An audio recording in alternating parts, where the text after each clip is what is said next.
But ಇವಾಗ ಟಗರು fighters ಹಾಕ್ಬೇಕು ಅಂತ ಅವ್ರು ತುಂಬ ಆಸೆ ಇತ್ತು.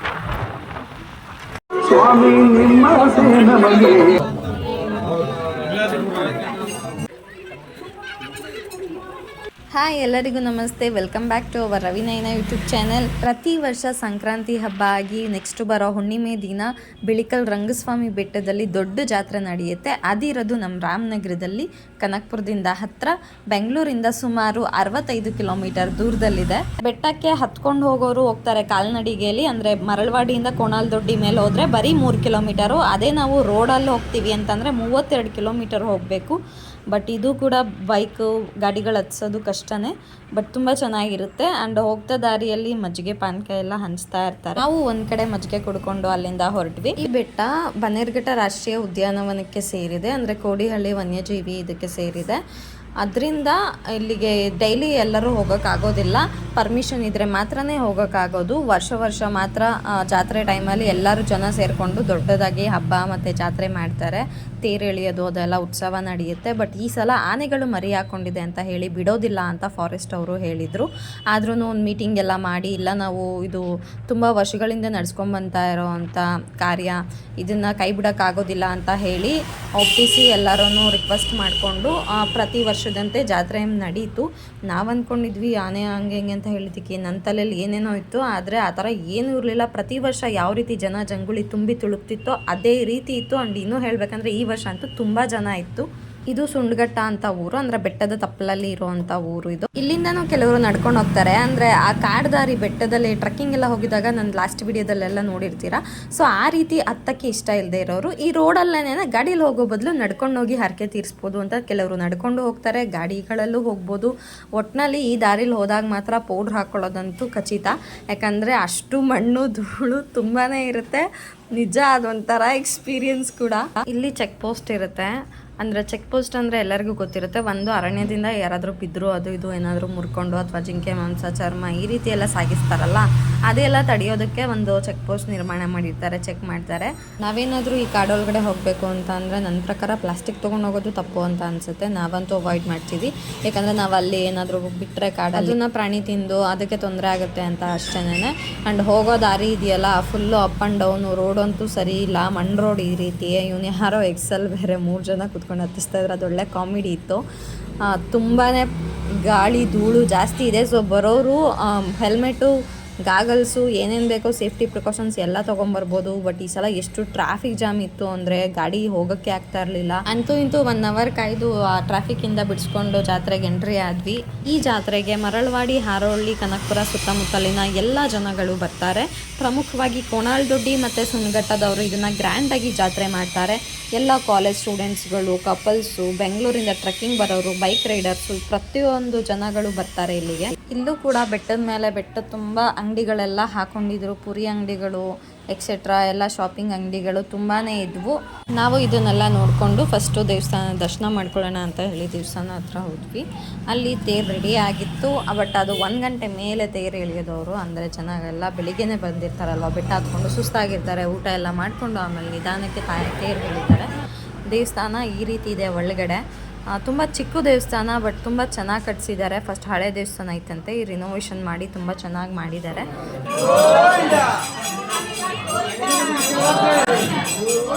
ಸಿಂಪಲ್ ಆಗಿ ಬ್ಯೂಟಿಫುಲ್ ಆಗಿ ಅಲಂಕಾರ ಮಾಡಿದ್ರು.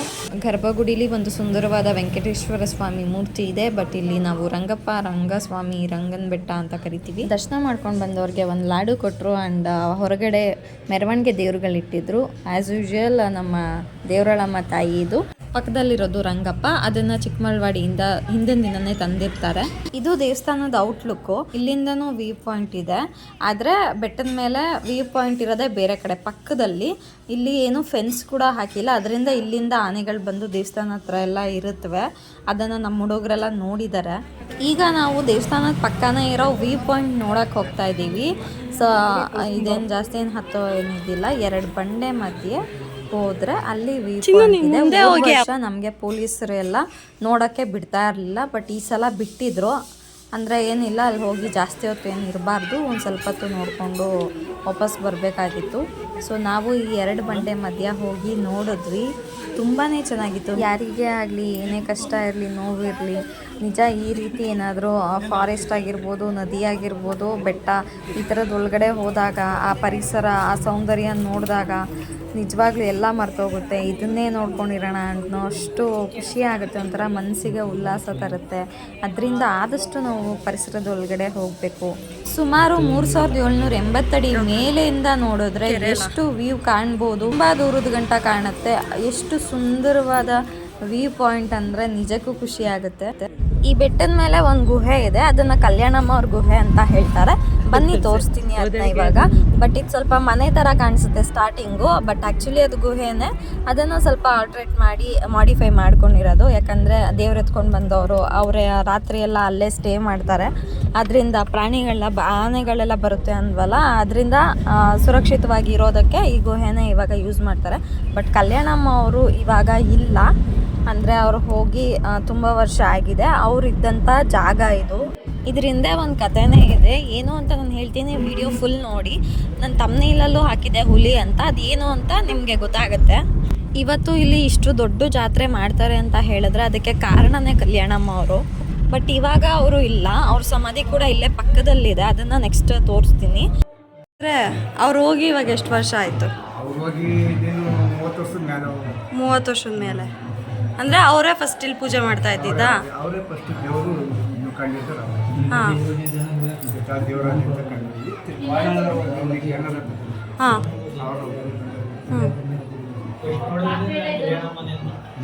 ದೇವ್ರನ್ನ ನೋಡಿದ್ದು ಅಂತ. ಹಾಂ, ಅವ್ರು ಇಲ್ಲೇ ಇದ್ರಾ? ಇದೇ ಗುಹೆಯಲ್ಲಿದ್ರಾ? ಆಮೇಲೆ ಹುಲಿ ಥರ ಏನೋ ಹೇಳ್ತಾ ಇದ್ರಲ್ಲ, ಅದೇನು? ಏನು ಕೆಳಗಡೆಯಿಂದ? ಹಾಂ, ಅವ್ರು ಹೇಳಿದ್ ಕೇಳಿ ನಂಗಂತೂ ತುಂಬ ರೋಮಾಂಚನ ಆಗೋಯ್ತು. ಅಂದರೆ ಒಂದು ಹುಲಿ ಮೇಲೆ ಕುತ್ಕೊಂಡು ಬರ್ತಾಯಿದ್ರು ಅಂತ ಕೇಳಿ. ನಮಗಂತೂ ಅವ್ರನ್ನ ನೋಡೋ ಅಂಥ ಭಾಗ್ಯ ಸಿಕ್ಕಿಲ್ಲ. ಬಟ್ ನಮ್ಮ ಮಾವ ಅಂದರೆ ರವಿಯವರಪ್ಪ ಮತ್ತು ನಮ್ಮ ಊರವರು ಚಿಕ್ಕಮಲ್ವಾಡಿಯವರು ಒಂದು ವಾರ ಜಾತ್ರೆಗೆ ಮುಂಚೆ ಅಲ್ಲಿ ಬೆಟ್ಟ ಸವರಕ್ಕೆ ಹೋಗ್ತಾರೆ. ಆ ಟೈಮಲ್ಲಿ ಅವರೇನೆ ಅಡುಗೆ ಮಾಡಿ ಹಾಕ್ತಾಯಿದ್ರಂತೆ. ಅವರೆಲ್ಲ ತುಂಬ ಅದೃಷ್ಟವಂತರು ಅಂತ ಅನಿಸುತ್ತೆ. ಇದೆಲ್ಲ ಅವ್ರು ಬಳಸ್ತಾ ಇದ್ದಿದ್ದಂಥ ಪಾತ್ರೆಗಳು. ಏನಪ್ಪ ಅಂತಂದರೆ ಫಸ್ಟು ಶ್ರೀರಂಗ ದರ್ಶನ ಕೊಟ್ಟಿದ್ದು ಕಲ್ಯಾಣಮ್ಮವ್ರಿಗೇನೆ. ಈ ಬೆಟ್ಟದ ಮೇಲೆ ದರ್ಶನ ಕೊಟ್ಟಿದ್ದಕ್ಕೆ ಅವರು ನೀರಿಲ್ಲಿ ಮೇಲೆಗಡೆ ನೀರಿರಲಿಲ್ವಂತೆ. ಕೆಳಗಡೆ ಅಂದರೆ ನಾವು ಇವಾಗ ಎಂಟ್ರೆನ್ಸಲ್ಲಿ ಹತ್ಬತ್ತೀವಲ್ಲ, ಅಲ್ಲಿ ನೀರು ಎತ್ಕೊಂಡು ಬರೋರಂತೆ. ಆ ಅಮ್ಮ 3 ಸತಿ ಪೂಜೆ ಮಾಡೋರಂತೆ, 2 ಸರಿನೋ 3 ಸರಿನೋ ಪೂಜೆ ಮಾಡೋರಂತೆ. ಆವಾಗ ನೀರು ಎತ್ಕೊಂಡು ಒಂದು ಸತಿ ಇಳಿದ್ಬಿಡುತ್ತಾ ಇದ್ರಂತೆ, ಮೇಲೆ ಎತ್ತಕ್ಕಾಗೋದೆ ಹೋಗೋದಲ್ಲ. ಆವಾಗ ರಂಗ ಎಲ್ಲಿದ್ಯಪ್ಪ ಅನ್ನೋದಂತೆ, ನೀರು ಮಗದ್ಬಿಟ್ಟು. ಅವಾಗ ಹುಲಿಯಾಗಿ ರಂಗ ಬಂದು ಆ ಅಮ್ಮನ ಕರ್ಕೊಂಡು ಬರೋನು ಮೇಲೆ ಅಂತ ಹೇಳ್ತಾರೆ. ಆಮೇಲೆ ಆ ಅಮ್ಮ ಐಕ್ಯ ಆದಮೇಲೆ ಅದೆಲ್ಲ ನಾವು ನೋಡಿದ್ವಲ್ಲ, ಅಲ್ಲಿ ಹಾಕವ್ರೆ. ಫಸ್ಟು ರಂಗನಿಗೆ ದರ್ಶನ ಕೊಟ್ಟಿದ್ದು ಶ್ರೀರಂಗ ಕಲ್ಯಾಣಮ್ಮನಿಗೆ. ಆಮೇಲೆ ಈ ಜನಗಳು ಪೂಜೆ ಮಾಡೋಕ್ಕೆ ಶುರು ಮಾಡಿದ್ವಿ. ಕಲ್ಯಾಣಮ್ಮವ್ರು ವಯಸ್ಸಾಗಿದ್ದೀವಿ. ಆಮೇಲೆ ಒಂದು ಸರಿ ಏನಾಯ್ತು ಅಂತಂದರೆ, ಈ ಕಾಡ ಒಳಗಡೆ ಅಮ್ಮ ಒಬ್ಬಳೇ ಇರೋದಂತ ಗೊತ್ತಾಗ್ಬಿಟ್ಟು ಒಬ್ಬ ಕಳ್ಳ ಬಂದ್ಬಿಡ್ತಂತೆ. ಇವರೊಳಗಡೆ ಈ ಗುಹೆ ಒಳಗಡೆ ಇದ್ದಾಗಲೇ ಕಳ್ಳ ಬಾಕ್ಲು ಹೊಡೆಯೋಕ್ಕೆ ಶುರು ಮಾಡಿದಾಗ ಅವ್ರಿಗೇನು ಮಾಡ್ಬೇಕಂತ ಗೊತ್ತಾಗ್ದಿರ ಯಾರನ್ನು ಕರೀತಾರೆ, ದಿನ ಪೂಜೆ ಮಾಡೋ ರಂಗ ಎಲ್ಲಿದ್ದಪ್ಪ ಅಂತಂತೆ. ಅವಾಗ ಹುಲಿ ಆಶ ಆಗಿ ಬಂದಿದ್ದ ತಕ್ಷಣ ಕಳ್ಳ ಓಡೋಗ್ಬಿಟ್ನಂತೆ ಅಂತ ಹಿರಿಯರು ಹೇಳ್ತಾರೆ. ಕಲ್ಯಾಣಮ್ಮನ ಬಗ್ಗೆ ಹಿರಿಯರು ಇನ್ನೂ ಬೇಜಾನು ಹೇಳ್ತಾರೆ. ಆದರೆ ನಮಗೊಂದು ಸ್ವಲ್ಪ ತಿಳ್ಕೊಂಡಿರೋದು ನಾವು ಹೇಳ್ತಾ ಇದ್ದೀವಿ ಅಷ್ಟೇ. ಇದು ಕಲ್ಯಾಣಮ್ಮ ಅವ್ರ ಸಮಾಧಿನಾ? ಅದು ಹಾಂ ಹಾಂ ನಮಗೆ ತಿಳಿದ ಮಟ್ಟಿಗೆ ನಾವಿಲ್ಲಿ ವಿಷಯನ ತಿಳಿಸ್ತಾ ಇದ್ದೀವಿ. ಇದರಲ್ಲಿ ಏನಾದರೂ ತಪ್ಪಿದ್ರೆ ಕ್ಷಮಿಸಿ. ಮತ್ತು ಇಲ್ಲೊಂದು ಬ್ಯೂಟಿಫುಲ್ ಆದ ಒಂದು ಕೊಳ ಇದೆ, ಕಲ್ಯಾಣಿ ಅಂತಲೇ. ಇದಕ್ಕೂ ಅವರೇ ಹೆಸರನ್ನೇ ಇಟ್ಟಿರೋದು. ಇಲ್ಲಿ ಇನ್ನೊಂದು ವ್ಯೂ ಪಾಯಿಂಟ್ ಇದೆ, ಬಟ್ ಇಲ್ಲಿ ಫುಲ್ಲು ಫೆನ್ಸ್ ಹಾಕಿದ್ದಾರೆ. ಯಾಕಂದರೆ ಯಾರಿಗೂ ಏನೂ ಹೆಚ್ಚು ಕಮ್ಮಿ ಆಗಬಾರ್ದು ಅಂತ ಹೇಳಿ. ಇಲ್ಲಿಂದನೂ ತುಂಬ ಚೆನ್ನಾಗಿ ಕಾಣಿಸುತ್ತೆ ಬೆಟ್ಟ. ಕೆಲವರು ಹರಿಸ್ಕೊಂಡಿರೋರು ಊಟ ಕೂಡ ಹಾಕ್ತಾರೆ ಇಲ್ಲಿ. ಸೊ ನಾವು ಒಂದು ಕಡೆ ಊಟ ಮಾಡಿದ್ವಿ, ಮುದ್ದೆ ಮಾಡಿ. ಹೆಂಗಿದೆ? ಯಾವ ಊರವರ ಗೊತ್ತಿಲ್ಲ ಅವರು. ಹಾಂ, ಹಸಿನಕಾಯಿ ಸಾರು ಮುದ್ದೆ ಮಸ್ತ್ ಮಾಡ್ಕೊಂಡು ಬಂದವರು. ಹ್ಞೂ.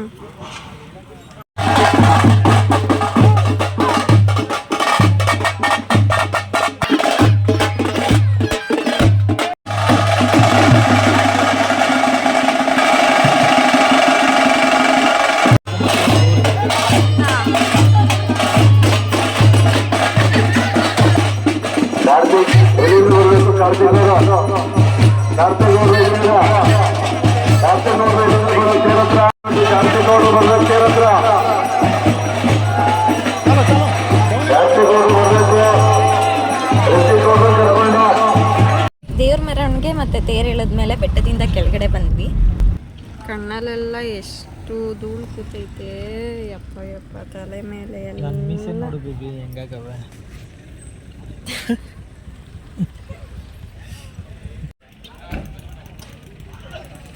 ಫೋಟೋ ಸುಣ್ಣ ಹಾಕ್ಬಿಡ್ತಾ ಇದೆ ಬೆಟ್ಟದಲ್ಲಿ. ಫೈನಲಿ ಬೆಟ್ಟದಿಂದ ಇಳಿದು ಸುಣ್ಗಟ್ಟಕ್ಕೆ ಬಂದ್ವಿ. ಬಟ್ ಬೇರೆ ಟೈಮಲ್ಲಿ ಇದು ನ್ಯಾಷನಲೈಸ್ ಫಾರೆಸ್ಟ್ ಸೇರ್ಕೊಬಿಟ್ಟೈತೆ, ಅದರಿಂದ ಫುಲ್ ಸ್ಟ್ರಿಕ್ಟ್ ಐತೆ. ಈಗ ಹಬ್ಬ ಐತೆ ಅಂತ ಅಷ್ಟೇ ಇಲ್ಲಿ ಬಿಟ್ಟಿರೋದು.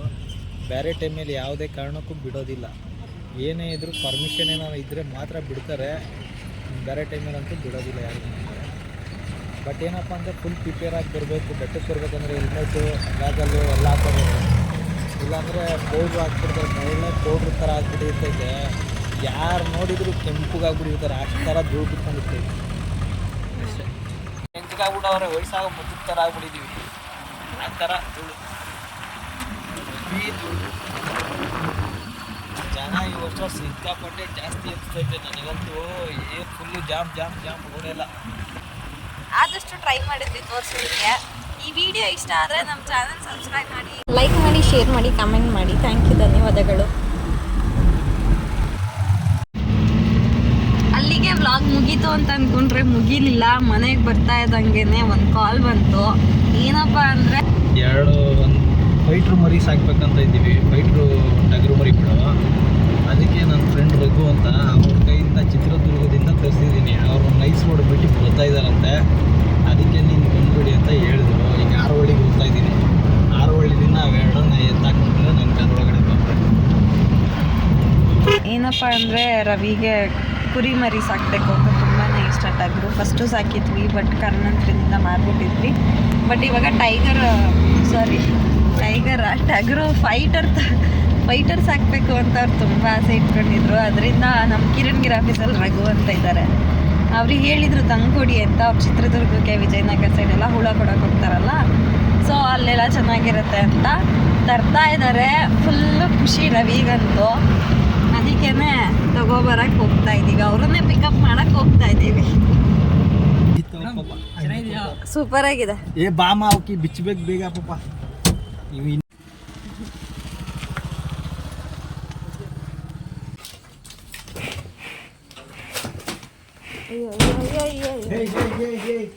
ತುಳಿದ್ಬಿಟ್ಟಾವ ಆಮೇಲೆ.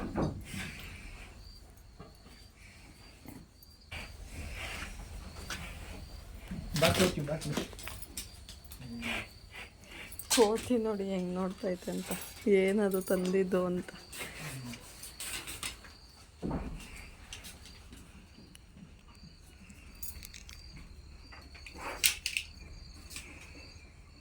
ನಮ್ಮೂರಲ್ಲಿ ಕೋತಿಗಳು ಬೇರೆ ಜಾಸ್ತಿ ಇದೆ. ಅದರಲ್ಲೂ ನಾವೇನಾದರೂ ಹೋದಾಗಂತೂ ಹೊಸದಾಗೇನೋ ನೋಡ್ತಾ ಇರುತ್ತೆ. ಅದರಲ್ಲೂ ಇವತ್ತು ಕುರಿಮರಿಗಳು ತಗೊಂಡೋಗಿದ್ದಕ್ಕಂತೂ ಏನಿದು, ಏನು ತಗೊಬಂದ್ರೆ ಅವಕ್ಕೆ ಆ್ಯಕ್ಚುಲಿ ಏನೋ ಅಂತ ಗೊತ್ತಾಗಿಲ್ಲ. ಯಾಕಂದರೆ ನಮ್ಮ ಕಡೆ ಎಲ್ಲ ಬಿಳಿ ಕುರಿ ಇರುತ್ತೆ, ಇದು ನಾಯಿ ಮರಿನಾ ಕುರಿ ಮರಿನಾ ಅಂತ ಅವಕ್ಕೇನೋ ಕನ್ಫ್ಯೂಷನ್ ಆಯ್ತೇನೋ. ಏನೋ ಹೊಸದಾಗಿ ನೋಡೋದಾರ ಬಂದು ನೋಡ್ತಾ ಇತ್ತು ಒಂದು. ಏನು ಅವುಗಳು ಬಂದಿದ ತಕ್ಷಣ ಬೆಲ್ಲ ಮತ್ತು ನೀರು ಕೊಡು ಅಂತ ಹೇಳಿದರು ರವಿ. ಏನಕ್ಕೆ ಅಂತ ನಂಗೆ ಗೊತ್ತಿಲ್ಲ, ಕಾರಣ ಗೊತ್ತಿಲ್ಲ. ಆವಾಗಿನ ಕಾಲದಲ್ಲಿ ಯಾರಾದರೂ ಗೆಸ್ಟ್ ಬಂದರೆ ಬೆಲ್ಲ ಮತ್ತು ನೀರು ಕೊಡ್ತಾಯಿದ್ರು ಅಂತ ಗೊತ್ತು, ಬಿಸಿಲಲ್ಲಿ ಬಂದವ್ರಿಗೆ.